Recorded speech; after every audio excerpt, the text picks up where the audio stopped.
Hello guys, പത്രമാറ്റിൻ്റെ ഇന്നത്തെ episode റിവ്യൂയിലേക്ക് സ്വാഗതം. ഈ റിവ്യൂ ഇഷ്ടപ്പെടുകയാണെങ്കിൽ ഒന്ന് ലൈക്ക് ചെയ്തും സബ്സ്ക്രൈബ് ചെയ്തും സപ്പോർട്ട് ചെയ്യണേ. രേവതി വേണുവിനോട് പറയുന്നുണ്ട്, വേണുവേട്ടനൊന്ന് പറയണം നമ്മുടെ മോളോട്, ആ വീട്ടിൽ ചെന്ന് എങ്ങനെയും ദേവയാനി സോപ്പിട്ട് നിൽക്കാൻ പറയണമെന്നൊക്കെ. അതൊക്കെ ഞാൻ പറയാറുണ്ട് മോളോട്, അവൾക്കതൊക്കെ അറിയാമെന്ന് വേണുവും പറയും. അതല്ല, ഇപ്പോഴാണെങ്കിൽ അവളുമാരവിടെ ഇല്ലാത്ത സമയമല്ലേ, നമുക്ക് മാക്സിമം അവിടെ നിന്ന് എന്തെങ്കിലുമൊക്കെ മേടിച്ചെടുക്കാൻ പറ്റിയ സമയമാണെന്നൊക്കെ പറയും. ആ സമയത്ത് അങ്ങോട്ട് ഒരുങ്ങി വരുന്നുണ്ട് അനാമിക. അനന്തപുരിയിലേക്ക് പോകാനാന്ന് തോന്നുന്നു. അന്നേരത്തേന് രേവതി പറയും, മോളെ ഈ സമയത്താണ് വേണം മോളൊന്ന് മോടെ ബുദ്ധിയൊക്കെ പ്രയോഗിക്കാൻ. അവളുമാർ രണ്ടുപേരും അവിടെ ഇല്ലല്ലോ, അത് കാരണം ഞങ്ങളും അങ്ങോട്ട് ഇടയ്ക്കൊക്കെ വരാം, പിന്നെ എന്തെങ്കിലും ആവശ്യമുണ്ട് ഞങ്ങളെ വിളിച്ചാൽ മതിയെന്ന് വീണും പറയും. ഉടനെ അനാമിക പറയുന്നുണ്ട്, ആ വീട്ടിൽ നയന പോയാൽ എല്ലാവരും സങ്കടത്തിലാണ്. കാരണം ഞങ്ങളുടെ കമ്പനിയുടെ ചീഫ് ഡിസൈനറല്ലായിരുന്നു അവൾ. അപ്പോൾ അവൾ പോയി കഴിഞ്ഞാൽ പിന്നെ നഷ്ടം കമ്പനിക്കുണ്ടാകും. എല്ലാവരും സങ്കടപ്പെട്ട് നിൽക്കുക. അത് കണ്ടുകൊണ്ട് വല്യമ്മ പോയി അവളെ വിളിച്ചുകൊണ്ട് വരുമോയെന്നൊന്നും പറയാൻ പറ്റത്തില്ലെന്ന് പറയും. അതിനുള്ള സാധ്യതയൊന്നുമില്ല. പിന്നെ ആദർശിന് വേണ്ടി എങ്ങാനും വിളിക്കാൻ പോയാലേ ഉള്ളൂ.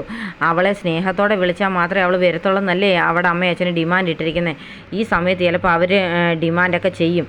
അതൊക്കെ ഇവർ അനുസരിക്കുമോ എന്നറിയാൻ വേണ്ടിയാണ്.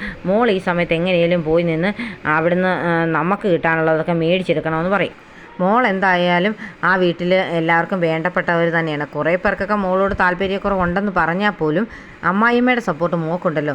നയനയ്ക്കാണെങ്കിൽ അവളുടെ അമ്മായിമ്മയുടെ സപ്പോർട്ട് ഇല്ലാത്ത സ്ഥിതിക്ക് മോൾ അവിടെ നിന്ന് ദേവയാനി എങ്ങനെയും തിളപ്പിച്ചുകൊണ്ടിരിക്കണമെന്നൊക്കെ കൊടുക്കുന്നുണ്ട് രേവതി. വേണു പറയുന്നുണ്ട്, മോൾ അവിടെ ചെന്ന് കഴിഞ്ഞിട്ട് ഇടയ്ക്കിടയ്ക്ക് ഞങ്ങളെ വിളിക്കണം, എന്നിട്ട് ഞങ്ങൾ പറയുന്നതനുസരിച്ച് വേണം മോൾ അവിടെ നീങ്ങാനായിട്ട്. എന്തെങ്കിലും സംശയം ഉണ്ടെങ്കിൽ ഞങ്ങളെ വിളിച്ച് ചോദിച്ചിട്ട് മാത്രമേ ചെയ്യാവുള്ളൂ. അതുകൊണ്ട് തന്നെയൊന്നും ചെയ്യാനൊന്നും പോകണ്ട, പ്രശ്നങ്ങളൊക്കെ ഉണ്ടാകാൻ സാധ്യതയുണ്ട് എന്നൊക്കെ പറയുന്നുണ്ട് വേണു. രേവതി അപ്പം പറയുന്നുണ്ട്, നമ്മുടെ മോൾക്ക് കോലം വരയ്ക്കാൻ അറിയാമായിരുന്നു, ഈ പ്രശ്നമൊന്നും ഉണ്ടാകത്തില്ലായിരുന്നു. അപ്പോഴത്തേന് വേണു ചോദിക്കുന്നുണ്ട്, കോലമൊന്നും, അത് മുറ്റത്ത് കോലം വരയ്ക്കുന്ന കാര്യമാണ് ഞാൻ പറഞ്ഞത്. കോലം വരയ്ക്കാനും അറിയത്തില്ല, അടുക്കള കയറി ആഹാരം ഉണ്ടാക്കാനും അറിയത്തില്ല. ഇതൊക്കെ അവൾക്കറിയാം നയനയ്ക്ക്. അത് കാരണം അവൾ എല്ലാവരുടെയും മനസ്സിലേക്ക് ഇടിച്ചു കയറിയത്. അതുകൊണ്ട് മോൾ ഇനി എങ്ങനെയെങ്കിലുമൊക്കെ ഈ വീട്ടിൽ നിന്ന് അവരുടെ എല്ലാം മനസ്സിലിടിച്ച് കയറാൻ നോക്കണമെന്ന്. അന്നേരത്തേന് അനാമിക പറയുന്നുണ്ട്, ഞാൻ ഇതൊന്നും ചെയ്തില്ലെങ്കിലും അവളെന്ന് പറഞ്ഞാൽ ആ കമ്പനിയിലെ ഒരു മെയിൻ ഡിസൈനറാണ്, അവളുടെ ഡിസൈനാണ് അവിടെ പ്രാധാന്യം എന്ന് പറയും. അപ്പം വേണുവും പറയുന്നുണ്ട്, ശരിയാ, അവൾ ഡിസൈൻ വരച്ചാണ് അവരുടെ എല്ലാം മനസ്സിലേക്ക് കയറിയത്. നമ്മുടെ മകൾക്ക് അതിനൊന്നും കഴിവില്ലല്ലോ. അതുകൊണ്ട് എങ്ങനെയെങ്കിലുമൊക്കെ അവിടെ പ്രശ്നങ്ങൾ ഉണ്ടാക്കുകയാണെന്ന് പറഞ്ഞാലും നമുക്കവിടെ സ്ഥാനം ഉറപ്പിക്കണമെന്നൊക്കെ പറയും. മോള് ചെന്നിട്ടെല്ലാം നന്നായിട്ട് നോക്കിയും കണ്ടും ഒക്കെ ചെയ്തോണം കേട്ടോ എന്നൊക്കെ പറഞ്ഞാണ് വിടുന്നത് അനാമിയെ. അന്നേരം അനാമിയെ പോയി കഴിയുമ്പോഴത്തേന് രേവതി പറയുന്നുണ്ട്, നമുക്കും ഇടയ്ക്കിടയ്ക്കൊക്കെ അങ്ങോട്ട് പോകണമെന്ന്. നമുക്ക് പോകാം, അവൾമാർ വന്നില്ലെങ്കിൽ പിന്നെ നമുക്ക് ഇടയ്ക്കൊക്കെ അങ്ങോട്ട് ചെല്ലാമെന്ന് പറയും. ദേവയാനി പോയിട്ട് വരാൻ താമസിക്കുന്നതിനെക്കുറിച്ച് ചർച്ച നടക്കുകയാണ് അനന്തപുരിയിൽ. അയാൾ എന്തായാലും ഇത്ര ഒന്നും താമസിക്കത്തില്ലല്ലോ അമ്പലത്തിൽ പോയിട്ട് വരാനെന്ന് ജയൻ പറയുന്നുണ്ട്. ചിലപ്പോൾ അന്നദാനമൊക്കെ കഴിഞ്ഞിട്ട് വരാനിരിക്കുകയായിരിക്കുമെന്ന് മുത്തശ്ശിയും പറയും.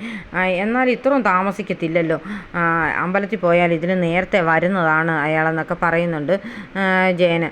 മുത്തശ്ശനും പറയും, എന്തായാലും പോയി നയനമോളെ വിളിച്ചുകൊണ്ട് വന്നാൽ മതിയായിരുന്നു അവൾ, അതാണ് ഏറ്റവും നല്ലത്. മോളില്ലാത്ത കാരണം ഭയങ്കര ബുദ്ധിമുട്ടാണ്, ഇനി ഞാനാണേലും പോയി വിളിക്കും എന്ന് പറയുമ്പോഴത്തേന് അനി പറയും, ഇതിങ്ങനെ വെച്ചുകൊണ്ടിരിക്കാൻ പറ്റത്തില്ല മുത്തശ്ശ, ഇതിനൊരു പരിഹാരം വേണമെന്ന്. അപ്പം മുത്തശ്ശൻ പറയുന്നുണ്ട്, അത് ശരിയാണ്, ഞാനും അത് പറയാൻ വരുമായിരുന്നു, ഇതിനൊരു പരിഹാരം വേണം, നീയും അനാമികയും തമ്മിലുള്ള പ്രശ്നങ്ങൾക്ക് പരിഹാരം കണ്ടെത്തണം എന്ന് പറയുന്ന ഉടനെ അനി പറയും, ഇവിടെ അതല്ലല്ലോ പ്രശ്നം, നയനേടത്തി വരാത്തതല്ലേ എന്ന് പറയും. ഇതും ഒരു പ്രശ്നമാണ്, നിൻ്റെ ഭാര്യയായിട്ട് നീ ഇങ്ങനെ അകന്നു കഴിയുന്നൊന്നും ശരിയല്ല എന്ന് പറഞ്ഞു കൊടുക്കുന്നുണ്ട് മുത്തശ്ശി. അന്നേരം അജയൻ പറയും, അത് ശരിയാ, ഇവനും അനാമികയും ഒരിക്കലും ഒത്തുപോകുന്നു എനിക്ക് തോന്നുന്നില്ല. അവൾക്ക് ഇവനോട് വെറുപ്പാണ്, അതുപോലെ തന്നെ ഇവനും അവളോട് വെറുപ്പാണ്, ഈ വെറുപ്പൊന്നും മാറുന്ന ലക്ഷണമില്ലെന്ന്. നീ ഒരു അച്ഛനല്ലേ ഇവൻ്റെ, അപ്പോൾ ഇവനോട് കാര്യങ്ങളൊക്കെ പറഞ്ഞ് മനസ്സിലാക്കി കൊടുക്കേണ്ടത് നീയല്ലേ എന്ന് ചോദിക്കുന്നുണ്ട് മുത്തശ്ശൻ. അച്ഛൻ പറഞ്ഞിട്ട് അനുസരിക്കാത്തവരാണോ ഞാൻ പറഞ്ഞാൽ അനുസരിക്കുന്നത്, അതുകൊണ്ട് ഇനി ഞാൻ ആ കാര്യത്തിലൊന്നും ഇടപെടാൻ വരുന്നേ ഇല്ലെന്ന് അജയനും പറയും. അപ്പോൾ അങ്ങോട്ട് ആദർശ് വരുന്നുണ്ട്. കാര്യക്കാരൻ എത്തിയല്ലോ, അമ്മയെ വിളിച്ചിട്ട് കിട്ടിയോ എന്നൊക്കെ മുത്തശ്ശൻ തിരക്കുന്നുണ്ട്. ഞാൻ വിളിച്ചായിരുന്നു മുത്തശ്ശ, പക്ഷേ അമ്മ ഫോൺ എടുത്തില്ല, എന്താണെന്ന് അറിയത്തില്ല എന്നൊക്കെ ആദർശം പറയുന്നുണ്ട്. നയനെ വിളിച്ചുകൊണ്ട് വരണമെന്ന് നീ പറഞ്ഞില്ലായിരുന്നു എന്ന് ചോദിക്കും. ഞാൻ അമ്മയോട് പറഞ്ഞായിരുന്നു, പിന്നെ അമ്മയൊന്നും മിണ്ടിയില്ല എന്നൊക്കെ പറയും. അങ്ങനെ പറഞ്ഞുകൊണ്ട് നിൽക്കുന്ന സമയത്താണ് ദേവയാനിയും നയനയും വരുന്ന കാറ് വരുന്നത്. എന്നിട്ട് ദേവയാനി ഇറങ്ങുമ്പോൾ ഇവർ പറയും, വന്നല്ലോ അമ്പലത്തിൽ പോയിട്ട് എന്നൊക്കെ പറഞ്ഞുകൊണ്ട് നിൽക്കുമ്പോൾ നയന ഇറങ്ങി വരും. നയന ഇറങ്ങി വരുന്നത് കാണുമ്പോൾ എല്ലാവർക്കും സന്തോഷമാകുന്നുണ്ട്. പക്ഷേ ആദർശിന് മാത്രം ഒരു സംശയമാകുന്നുണ്ട്. അന്നേരം ഇവർ അകത്തേക്ക് കയറി വരുമ്പോൾ ആദർശ് ഓർക്കും, ഞാൻ ചെന്ന് വിളിച്ചിട്ടും അവളുടെ അച്ഛനും അമ്മയും ഇവളെ വിട്ടില്ല, ഇവളും വരാൻ തയ്യാറായില്ല. ഇപ്പം അമ്മ ചെന്നപ്പോൾ എങ്ങനെയാണ് വന്നത്, ഇതിലെന്തെങ്കിലും കുഴപ്പമുണ്ടോ എന്നൊക്കെ. ഏട്ടത്തി എന്ന് സ്നേഹത്തോടെ വിളിച്ചാൽ മാത്രമല്ലേ നയനമോളെ ഇങ്ങോട്ട് വിടുത്തുള്ളെന്നാണല്ലോ മോളുടെ അമ്മയും അച്ഛനും പറഞ്ഞത്, ഇതെങ്ങനെ സാധിച്ചു എന്നൊക്കെ ചോദിക്കും. അജയനാണ് ചോദിക്കുന്നത്. അന്നേരത്തേന് പറയും, ഞാൻ അവിടെ ചെന്ന് അവർക്ക് വാക്ക് കൊടുത്തു ഇവളെ സ്നേഹിച്ചോളാമെന്ന്, അല്ലാതെ ഇവിടെ ഉള്ളവരുടെ മനസ്സമാധാനം നഷ്ടപ്പെടുത്താൻ എന്നെക്കൊണ്ട് പറ്റത്തില്ലല്ലോ. അതുകൊണ്ട് ഞാൻ ചെന്ന് അവരോട് പറഞ്ഞിട്ട് ഇവളെ എങ്ങ് കൊണ്ടുപോകണമെന്ന് പറയും. എന്നാലും എന്തായാലും നന്നായി മോളെ നയനമോളെ കൊണ്ടുവന്നത് സന്തോഷമായെന്നൊക്കെയാണ് മുത്തശ്ശനും മുത്തശ്ശിയും പറയുന്നത്. ഞാൻ കാരണമാണ് ഇവൾ അവിടെ നിന്ന് പോകുന്നതെന്നുള്ളതാണ് ഇവിടെ എല്ലാവരും എന്നെ കുറ്റപ്പെടുത്തുന്നത്. ആ കുറ്റപ്പെടുത്തലുകൾ എനിക്ക് സഹിക്കാൻ പറ്റത്തില്ല. ജയേട്ടനും അമ്മയും അച്ഛനും എല്ലാവരും എന്നെ ഇങ്ങനെ കുറ്റപ്പെടുത്തിക്കൊണ്ടേയിരിക്കുന്നു. അപ്പോൾ പിന്നെ അവരോട് ചെന്ന് ഇവളെ സ്നേഹിച്ചോളാം എന്ന് പറഞ്ഞിട്ട് ഞാൻ ഇങ്ങനെ കൊണ്ടുപോകണമെന്ന് പറയും. പിന്നെ ഇവിടെ കൊണ്ടുവന്നെന്ന് പറഞ്ഞ് എൻ്റെ സ്വഭാവത്തിലൊന്നും മാറ്റം വരുത്താനൊന്നും ഞാൻ ഉദ്ദേശിക്കുന്നില്ല എന്നൊക്കെ പറയുന്ന ഉടനെ നയന പറയുന്നുണ്ട്, അവരുടെ മുമ്പിൽ വെച്ചാണെങ്കിൽ പോലും അമ്മ എന്നോട് ചെറുതായിട്ട് സ്നേഹമൊക്കെ കാണിച്ചാൽ മതി, അഭിനയിച്ചാലാണേലും മതി, അവർക്കൊരു സന്തോഷമായിക്കോട്ടെ എന്നൊക്കെ പറയും. അതൊക്കെ ഞാൻ ശ്രമിക്കാമെന്നൊക്കെയാണ് അപ്പോൾ ദേവയാനി പറയുന്നത്. ആദർശ് വരെ എന്നെ കുറ്റപ്പെടുത്തുകയായിരുന്നു, അവൻ്റെ ഭാര്യ വീട്ടിൽ നിൽക്കുന്നതിന് കാരണക്കാരി ഞാനാണെന്നും അവർ വന്നപ്പോൾ എൻ്റെ സ്വഭാവം നന്നായില്ലായിരുന്നു എന്നൊക്കെയുള്ളത് ഇവൻ എൻ്റെ മുഖത്ത് നോക്കി പറഞ്ഞു. അമ്മയും പറഞ്ഞില്ലായിരുന്നോ എന്നൊക്കെ ചോദിക്കുന്നുണ്ട് ദേവയാനി. അന്നേരം മുത്തശ്ശി പറയുന്നുണ്ട്, അത് ഞാൻ പറഞ്ഞു മോളോട് നീ ഇച്ചിരിയും കൂടെയൊക്കെ സ്നേഹത്തിൽ പെരുമാറണമെന്ന് പറയാവുന്നത് വലിയ തെറ്റൊന്നും അല്ലല്ലോ, ഇനി എന്തായാലും അവർക്ക് വാക്ക് കൊടുത്ത സ്ഥിതിക്ക് നീ അവളെ സ്നേഹിക്കണം എന്നൊക്കെ പറയും. എന്നെക്കൊണ്ട് ഇതൊന്നും പറ്റത്തില്ല എന്നൊക്കെ പറഞ്ഞിട്ട് നിൽക്കുമ്പോഴത്തേന് നയനെ അകത്തേക്ക് അങ്ങ് പോകുന്നുണ്ട്. അന്നേരത്തേന് ദേവയാനിക്ക് ചിരിയൊക്കെ വരുന്നുണ്ട്. ദേവയാനി ഇങ്ങനെ പുഞ്ചിരിക്കുന്നത് ഒക്കെ ആദർശ് ശ്രദ്ധിക്കുന്നുണ്ട്. അപ്പോൾ ആദർശിന് എന്തോ സംശയമൊക്കെ തോന്നുന്നുണ്ട്. ദേവയാനി നയനെയും കൂടെ ഒത്തുകൊണ്ട് തന്നെ കബളിപ്പിക്കുകയാണോ എന്ന് ആദർശിന് ഒരു സംശയം തോന്നുന്നുണ്ട്.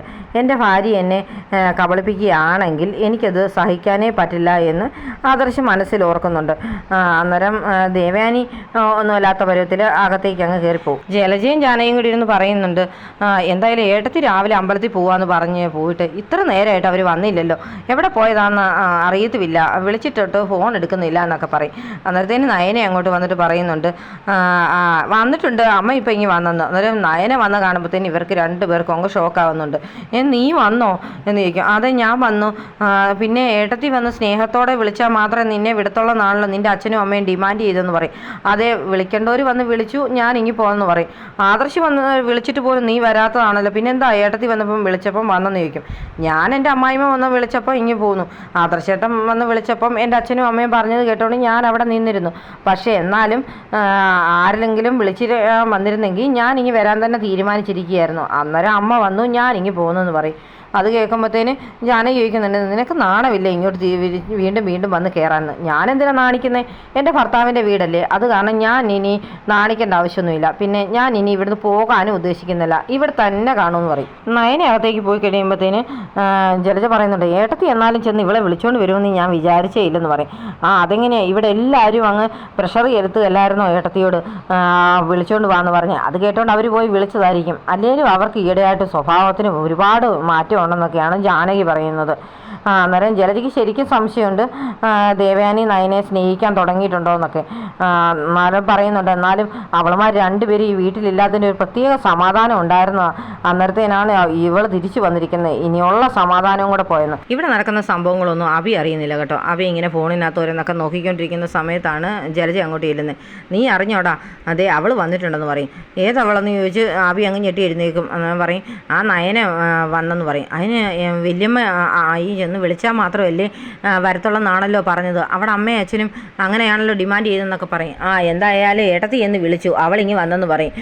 എന്നാലും അവരങ്ങനെ അല്ലല്ലോ ഡിമാൻഡ് ഒക്കെ പറഞ്ഞിരുന്നത്, സ്നേഹത്തോടെ വിളിക്കണം സ്നേഹിക്കണം എന്നൊക്കെ പറഞ്ഞിട്ട് എങ്ങനെ വന്നെന്ന് ചോദിക്കാം. അതൊന്നും എനിക്കറിയത്തില്ല, എന്തായാലും അവളെ കൊണ്ട് വന്നിട്ടുണ്ടെന്ന് പറയും. എന്തായാലും ആട്ടെ, അമ്മ ഇനി അതിനെക്കുറിച്ചൊന്നും ശ്രദ്ധിക്കാനൊന്നും പോകണ്ട, ഞാനാണ് ഇതിനെക്കാട്ടി വലിയ പ്രശ്നത്തിൽ ഏർപ്പെട്ടിരിക്കുക എന്ന് പറയും. നിനക്കെന്താ ഇത്ര പ്രശ്നം, കുറച്ച് ദിവസമായല്ലോ നിൻ്റെ മുഖത്ത് ആ പ്രശ്നത്തിൻ്റെ ഇതൊക്കെ കാണാനുണ്ടെന്ന് പറയും. അത് ഒന്നും അമ്മയോട് പറഞ്ഞാൽ അമ്മയ്ക്ക് മനസ്സിലാകത്തില്ല. എന്തായാലും നമ്മൾ ഇച്ചിരി പൊടിക്ക് ഒതുങ്ങി നിൽക്കുന്നതാണ് നല്ലത്. പിന്നെ നവിയെ സ്നേഹിച്ചൊക്കെ നിൽക്കുന്നതായിരിക്കും നമുക്ക് നല്ലത്. അല്ലെങ്കിൽ നമ്മൾ ഈ വീട്ടിൽ നിന്ന് തന്നെ പുറത്താവുമെന്ന് പറയും. എടാ നീ ജ്വല്ലറി വില തട്ടിപ്പ് നടത്തിയോ, അതിൻ്റെ പേരിൽ നമ്മൾ ഈ വീട്ടിൽ നിന്നും എല്ലായിടത്തുനിന്നും പോകേണ്ടി വരുമോ എന്നൊക്കെ ചോദിക്കും. ഞാൻ ഈ നാട് തന്നെ വിട്ടാലോ എന്നാണ് വിചാരിക്കുന്നത്. അതുപോലെ പ്രശ്നത്തിലാണ് ഞാനിപ്പം വന്ന് വിട്ടിരിക്കുന്നത്.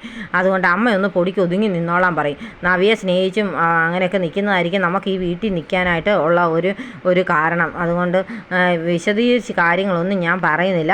അമ്മ പതുക്കെ എല്ലാം മനസ്സിലാക്കിക്കോളൂ എന്നും പറയും. നയനെ വന്നതുപോലല്ല നവിയെ പോയെന്ന് പറഞ്ഞാലും നവിയെ ഇങ്ങനെ തിരിച്ചു വരികയൊക്കെ ചെയ്യും. അത് കാരണം എങ്ങനെയും അവളെ നമ്പി നിൽക്കുന്നതായിരിക്കും നമുക്ക് നല്ലത്. അമ്മ ഇനി അതൊന്നും ശ്രദ്ധിക്കരുതെന്ന് പറഞ്ഞു കൊടുക്കുന്നുണ്ട്. എന്നാലും ശരിക്കും ജലജയ്ക്ക് മനസ്സിലാകുന്നുണ്ട് അഭി എന്തെല്ലോ ചെന്ന് പെട്ടിട്ടുണ്ട്, വലിയ പ്രശ്നമാകുന്ന കേസ് തന്നെയാണ് എന്നുള്ള കാര്യം. ആദർശ് തൻ്റെ സംശയം നയനയോട് ചോദിക്കുന്നുണ്ട്. ഞാൻ വിളിച്ചിട്ട് നീ വന്നില്ല, നിൻ്റെ അച്ഛനും അമ്മയും പറഞ്ഞതനുസരിച്ച് നീ അവിടെ തന്നെ നിന്നു, എന്നിട്ട് അമ്മ വന്ന് വിളിച്ചപ്പോൾ നീ എങ്ങനെയാണ് വന്നെന്ന് ചോദിക്കും. അത് പിന്നെ അമ്മ വന്ന് എന്നെ സ്നേഹിച്ചോളാവെന്നൊക്കെ എൻ്റെ വീട്ടുകാർക്ക് വാക്ക് കൊടുത്തപ്പോഴത്തേന് ഞാനിങ്ങി പോന്നു. എന്തായാലും കുറച്ച് ദിവസം കഴിഞ്ഞാൽ ഞാനിങ്ങി തിരിച്ചു പോരണമെന്ന് തന്നെയാണ് വിചാരിച്ചിരുന്നത്. അമ്മയും അച്ഛനെയും ധിക്കരിച്ചിട്ടാണെങ്കിലും ഞാനിങ്ങി പോരുവാരെന്നൊക്കെ പറയും. എന്നാലും എന്തോ ഒരു പ്രശ്നമുണ്ടല്ലോ ഇതിനിടയിലെന്നൊക്കെ ആദർശ് പറയുന്നുണ്ട്. അതല്ല, എന്തായാലും സ്നേഹിക്കുക എന്നത് അഭിനയിക്കുകയെങ്കിലും ചെയ്താലും എനിക്കിവിടെ തന്നെ നിൽക്കാമല്ലോ ആദർശേട്ടാന്ന് പറയും. അതല്ല, നിങ്ങൾ വണ്ടിയെ വന്ന സമയത്ത് അമ്മ നിന്നെ എന്തെങ്കിലും പറഞ്ഞായിരുന്നു എന്ന് ചോദിക്കും. പിന്നെ എന്നെ എന്തെല്ലാം പറഞ്ഞെന്നറിയാവോ, എന്നെ കാല് പിടിപ്പിക്കാനായിട്ട് നീ ഇപ്പം ഉണ്ടാക്കിയ പ്ലാനല്ലേ ഇത്, നിൻ്റെ ഈ പരിപാടിയൊന്നും നടക്കത്തില്ല എന്നൊക്കെ പറഞ്ഞ് എന്നെ ഓരോന്നെല്ലാം പറഞ്ഞെന്നൊക്കെ പറയും. അന്നേരത്തേന് ആദർശ് മനസ്സിലോർക്കുന്നുണ്ട്. എന്നാലും അമ്മ നിന്നെ കാണാൻ എപ്പോഴാണ് അങ്ങോട്ട് വന്നെന്ന് ചോദിക്കുന്നുണ്ട് ആദർശ്. അന്നേരം പറയും ഇങ്ങോട്ട് വന്ന ഉടനെ തന്നെ ഞാൻ ഇങ്ങ് പോകുന്നെന്നൊക്കെ പറയും നയനയുടെ കാര്യങ്ങളൊക്കെ ആദർശ് എന്നാൽ ശ്രദ്ധിക്കുന്നൊക്കെയുണ്ട്. അതല്ല, അമ്പലത്തിൽ പോവുകയെന്ന് പറഞ്ഞാൽ ഇവിടുന്ന് ഇറങ്ങിയെന്ന് പറയും. അത് പിന്നെ അമ്മയ്ക്ക് എന്നെ വന്ന് വിളിച്ചുകൊണ്ട് പോകുന്നതിലൊക്കെ പ്രശ്നമായൊക്കെ കാണുമല്ലോ മനസ്സിൽ. അത് കാരണം ദൈവത്തോടൊന്ന് പറഞ്ഞേച്ച് പോകാമെന്ന് വിചാരിച്ച് കാണും. ആദർശേട്ടൻ എന്നെ വെറുക്കണമെന്നും വീട്ടിലുള്ളവരെല്ലാവരും എന്നെ വെറുക്കണമെന്നൊക്കെ അമ്മ ചിലപ്പം പ്രാർത്ഥിച്ച് കാണുമെന്നൊക്കെ പറയുന്നുണ്ട്. പക്ഷേ ആദർശിന് ഇതൊന്നും അത്ര വിശ്വാസമൊന്നും ആകുന്നില്ല കേട്ടോ. ആദർശ് അന്നേരം മനസ്സിലിങ്ങനെ ഓർക്കുന്നുണ്ട്, ഇതിലെന്തോ പന്തികേടുണ്ടല്ലോ. നയനയുടെ സംസാരത്തിലും അമ്മയുടെ സംസാരത്തിലും പെരുമാറ്റത്തിലും ഒക്കെ എന്തൊക്കെയോ പന്തികേട് കാണുന്നുണ്ടല്ലോ എന്നൊക്കെ. അപ്പം നയന പറയും എന്തൊക്കെയായെന്ന് പറഞ്ഞാലും അമ്മേനെ വന്ന് വിളിച്ചുകൊണ്ട് പോകുന്നല്ലോ ആദർശേട്ടാ, ഇനിയിപ്പം പതുക്കെ എല്ലാം മാറിക്കോളുമായിരിക്കും, എല്ലാം അമ്മ എന്നെ സ്നേഹിച്ചൊക്കെ തുടങ്ങിക്കോളും, അതുകൊണ്ട് നമുക്കിനി ഇവിടെ കുഴപ്പമൊന്നുമില്ലാതെ ജീവിക്കാൻ പറ്റും എന്നൊക്കെ പറയും. അന്നേരം ആദർശ് മനസ്സിലോർക്കുന്നുണ്ട് ആരൊക്കെയാണ് അഭിനയിക്കുന്നതെന്നുള്ള കാര്യം നമുക്ക് മനസ്സിലാകുന്നില്ല, ആരൊക്കെയാണ് അഭിനയിക്കുന്നുള്ള കാര്യം കണ്ടുപിടിക്കുക തന്നെ ചെയ്യണമെന്ന്. അപ്പം നയന ഇങ്ങനെ ചിരിച്ചുകൊണ്ട് ആദർശിനെ നോക്കുന്നത് കാണിച്ചുകൊണ്ടാണ് ഇന്നത്തെ എപ്പിസോഡ് അവസാനിക്കുന്നത്.